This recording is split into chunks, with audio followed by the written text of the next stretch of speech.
खबर शामिल करते हैं पंजेरा से सरदार तलत फेरोज की रिपोर्ट के मुताबिक ट्रैफिक इंचार्ज कोटली मैडम रोजीना ने सरसावो पंजेरा का दौरा किया, जहां उन्होंने ट्रैफिक निजाम का तफसीली जायजा लिया। इस मौके पर उन्होंने ट्रैफिक पुलिस के एहलकारों को ट्रैफिक की रवानी बेहतर बनाने और आवाम को सहूलियात फराहम करने के लिए जरूरी हदायत जारी की हैं।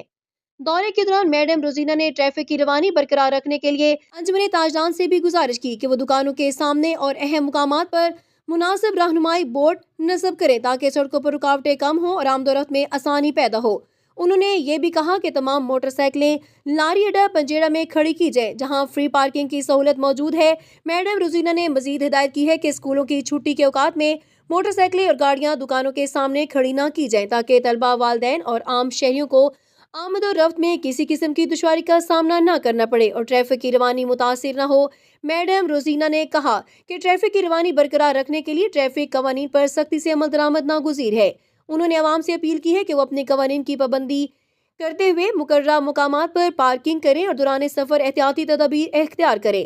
उनका कहना था कि ट्रैफिक कवानीन पर अमल से न सिर्फ हादसात में कमी आएगी बल्कि शहरियों को आमदोरफ्त में भी सहूलत मिलेगी।